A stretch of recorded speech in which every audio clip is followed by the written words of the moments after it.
He might actually be the most derivative one of all. I mean, Christ, the same house. Maybe so, but you forgot the first rule of surviving a stab movie. Never answer the... I'm bored. Wait!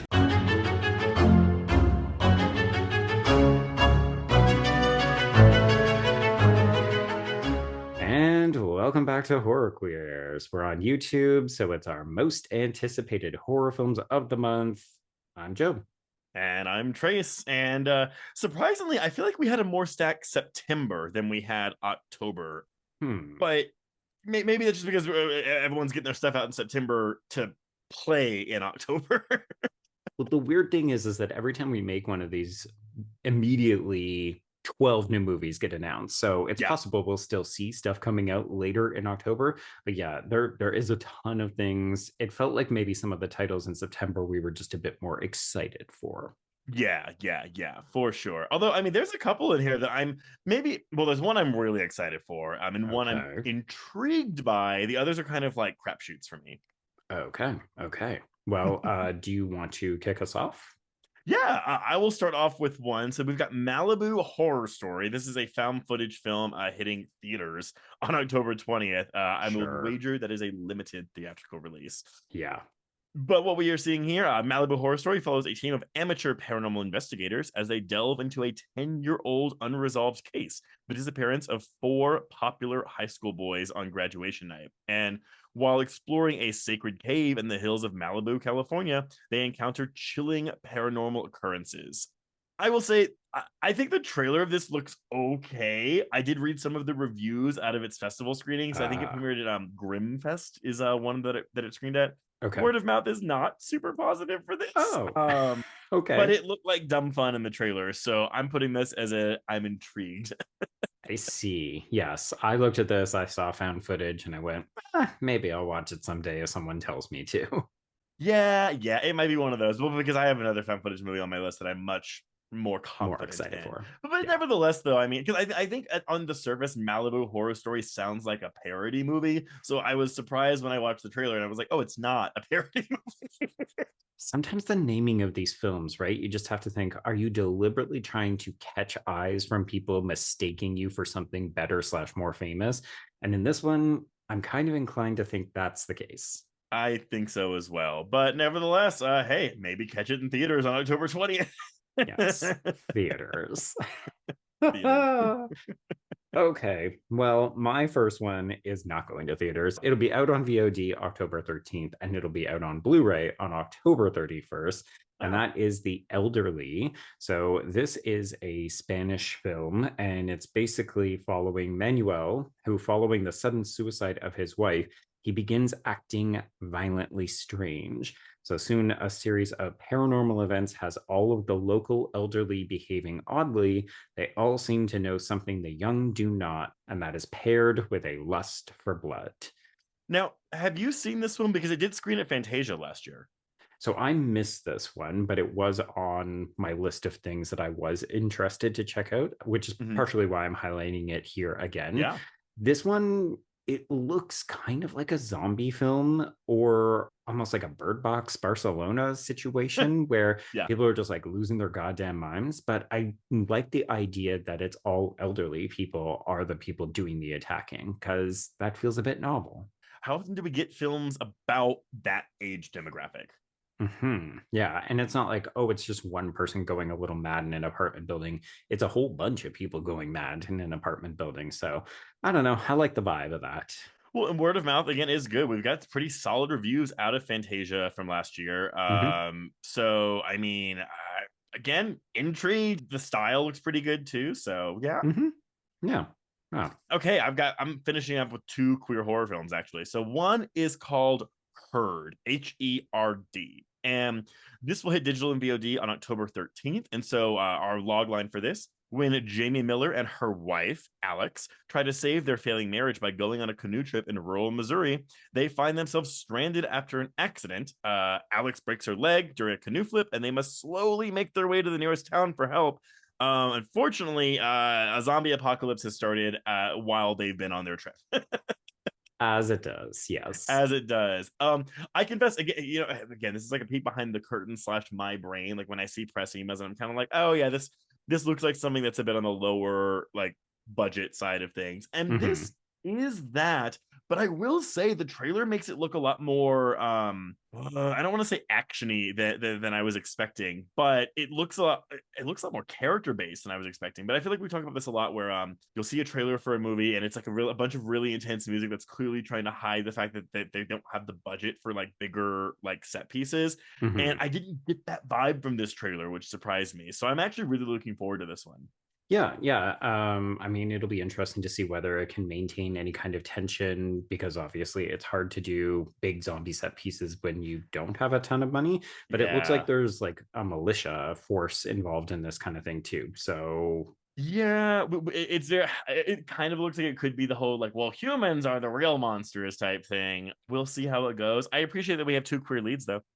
there we go. Yes, something we don't always get. All right, what about you? Okay, so my next one is also out on October 13th. In case you folks haven't gathered, October 13th is the big date when everything is coming out this month. And the Taylor Swift movie, that's also October 13th. Oh my God, which is probably why most of these are going to VOD, including this title, which is Dark Harvest. This is a much delayed David Slade film. Yes. So this was supposed to come out in 2021. It was delayed by the pandemic, and then it was supposed to come out last year, and it was delayed again for reasons we don't know because they have not clarified, except that MGM and whoever else is releasing this there was like a merger. So I think it maybe got lost in the shuffle. But I will say that, so the logline of this is, in a cursed town, the annual harvest becomes a brutal battle for survival. On Halloween 1963, Sawtooth Jack, a terrifying legend, rises from the cornfields, threatening the town's children. Groups of boys unite to defeat the murderous scarecrow before midnight. Richie, a rebellious outcast, joins the run, motivated by his brother's previous victory. And as the hunt progresses, Richie makes a shocking discovery and faces a pivotal choice to break the relentless cycle. You know, just based on the production history, I'm like, oh, I want to see what kind of a train wreck this is going to be. I will confess, David Slade, I think, is a great director. I love Hard Candy. I love 30 Days of Night. This trailer did not inspire a lot of confidence in me. I don't think this looks very good. Okay, so full confession, I've already seen this movie and I'll be reviewing it with Terry Menard of Gaily Dreadful. And I can tell you that the sort of like twist of the cyclical nature and what's really going on is not that hard to deduce. So in part, if you're looking at it as a mystery, it's not all that exciting. But I would argue that the cinematography, this basically takes place all on one night, Halloween night, as we do this run. It's shot inky black. It's actually pretty dread inducing and it's got some good tension. Not a ton of great set pieces, but yeah, the acting is pretty solid and the creature design on Sawtooth Jack is really good. It actually kind of looks like Pumpkinhead. Okay. Have you read the book that it's based on? I've not read the book, but I've gathered that it's pretty faithful. Yeah. I've heard a lot of good things about the book, which is why I didn't know this thing was a thing. Yeah. Until I heard book readers talking about how they were bummed that it kept getting delayed. Yeah, and part of the problem is that it doesn't seem like MGM has a ton of confidence in this because they're not advertising it at all. So this is just going to get dumped and people may discover it. But I would honestly say it's pretty grim. Yeah, it's shot well and I wasn't bored. You know what? Glowing recommendation right there. Slap on the poster. I wasn't bored. Well, my last one. So this is something I'm really, really, really looking forward to, but it's a mouthful. We are talking about House LLC Origins, the Carmichael Manor. Oh my God. As if House LLC wasn't enough. Honestly, I mean, I never gave this franchise the time of day because I just like, again, the title alone, I was like, that just sounds like some stupid bullshit. Sounds bad. Yeah, it sounds bad. And I will say, well, A, it's not bad. The first movie is great. The second movie isn't good, but has good scares. The third movie isn't good. The fourth one, though, which I thought was, I thought when they announced it, because like they announced like, oh, there was going to be a TV show on Shudder that was going to be Hell House, and then I don't know if that became this new movie or if they're putting that on the back burner while they make Origins. But this is not a prequel. This is actually a full-blown sequel to the first three films. And it's queer horror because our two leads are a lesbian couple. Again, more lesbians. Hey.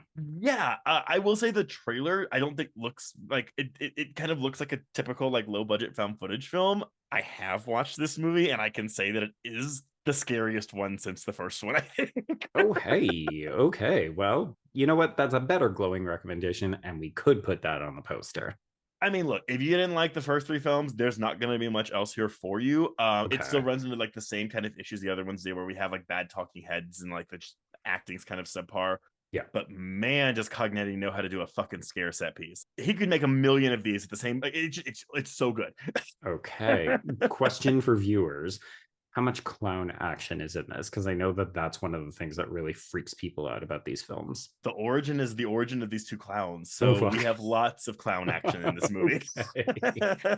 So if you don't like clowns, this is not your new jam. Stay away. But I'll put that's all I'll say about that, except again, recommended. If you like the franchise, recommended. If you don't, maybe don't watch it. Okay. Okay. Well, I'm going to wrap up with Sister Death, although we might do like a quick bonus round of like other titles that we took notice of. So, Sister Death, it comes out on October 27th on Netflix. And this is the prequel to Veronica, which was the Spanish possession film directed by Paco Plaza. And he is back tackling this prequel. So it's set in post-war Spain, and it follows Narcissa, who is a young novice with supernatural powers, as she arrives at a former convent, which is now a school for girls, and she's there to become a teacher. As the days go by, the strange events and increasingly disturbing situations that torment her will eventually lead her to unravel the terrible skein of secrets that surround the convent and haunt its inhabitants. Ooh, so I do like Paco Plaza. I have not seen Veronica though, so I don't have any point frame of reference for this. Oh, that's so interesting. I thought you had seen Veronica and you didn't really like it because it did seem like your enthusiasm for this was a little muted. I've seen Veronica. I do really, really like it. I think that Netflix did that movie dirty by trying to advertise it as the scariest horror movie that they had ever made. So a bunch of people went into it and basically said, no, it's scary, but, you know, false bill of goods. If this movie is at all comparable to Veronica, then we're in for a good time. All right, maybe I'll go back and I think around the same time I kept getting Veronica confused with Mary Ann, even though one is Spanish and one is French, and one's a movie and one's a TV show. Right, but they're both apparently quite good and very scary. I'm looking forward to this, but I gotta go back and watch Veronica. Right. Okay, so did you have any other titles you wanted to highlight? So nothing super horror-y, although there was one, I almost mentioned it, but after watching the trailer, I was like, oh, this is definitely more of a thriller. But this is Dangerous Waters, which is going to theaters on October 13th and on demand the same day. So again, limited theaters, I think. Yeah, it's probably going to be in like 5 theaters max. But this follows 19-year-old Rose Odea Rush, who lives a tough small-town life in Florida with her single mother, Alma, played by Deep Blue Sea's Saffron Burrows. Their luck seems to take a turn for the better when Alma's new businessman boyfriend, Derek, played by Eric Dane, whisks them away on a sailing adventure to Bermuda. But while they're out there, his business is revealed to be less than legitimate. And then evil Ray Liotta comes and starts hunting them down. You can find a log line where basically it tells you Saffron Burrows dies in like the beginning of the movie, I guess. And I was like, well, that really sucks. It's in the fucking trailer. Like, yeah, I don't know why they're not trying to hide anything. Like, it's a badly cut trailer, I would argue. It is. A part of me, though, is hoping that we get more Wild Thingsy and that she's not actually dead and maybe she's involved in it from the get-go. Like, she's actually evil. That would make it more interesting for me. But are you just saying this because it takes place on a boat? Kinda, yeah. Okay. But I think it might be Ray Liotta's last, like, unreleased film. It might be. Right. Yeah, because I know with Cocaine Bear, they were saying he's only got like 1 or 2 left. So yeah. So I don't know. I mean, like, this looks pretty cookie cutter thriller for me, but I like the cast enough where I'm kind of like, maybe I'll give you a shot. Okay, well, the other one I was thinking of highlighting was Night of the Hunted, which is coming to Shudder on October 20th. And the logline is super, super brief. It's in the dead of night, a remote gas station turns into a battleground of wits and wills. Can one woman outsmart a hidden sniper with a secret vendetta? And this reminds me of a film I saw at Fantasia maybe a half a decade ago, where it was just like a sniper who goes after people on an isolated highway. That one was Mhm. directed by the guy who did The Midnight Meat Train. It was fine, but it's hard to sustain tension when you're basically doing a single location film with like somebody who's shooting at you wherever you go. But I will say this trailer, I think, is really well cut and it Mhm. made me excited. Oh no, so here's the thing. Before I even saw the trailer, I was intrigued because not only are we having a producing credit from Alexander Aja, the director of this film is also Frank Calhoun. And he is mostly well known for you and me because he is the director of P2 and the Mhm. Maniac remake, although he also directed Amityville the Awakening, the Bella Thorne movie. But I don't know if I blame him for that movie. Here's the thing, that movie could have been okay. It's got a really bad script. Like direction wise, it's not bad. Yeah. But no, I mean I love P2 and I love Maniac. So I am very intrigued by this. Also, like because we're in a gas station, I was getting a lot of Splinter vibes from it. Yeah, yeah. So who knows? It could be good. It looks worth checking out, and it's on Shutter, so it'll be readily accessible. Also, fun fact for you though, Calhoun also wrote Amityville the Awakening. God damn it. Okay. Well. Yeah, no, I mean those are some of our heavy hitters for the month of October, everyone. I'm sure we have missed some, or as Joe said, there's probably been 4 more movies announced since we've recorded this. So what Yeah. of the smaller titles, not the big ones, we have our That's the Exorcist thing. Yeah, we're Believer not out, talking Freddy gets fingered, whatever. Freddy gets fingered. Yeah. Yeah. Let us know what smaller horror films are you looking forward to this month. Yeah, sound off in the comments. Indeed. But until then, we can cross out most anticipated horror October 2023 edition. Oh my god. Are we doing like a shoulder thing? Yeah, cross out horror Well, I queer was until you pointed it YouTube. out and made it awkward.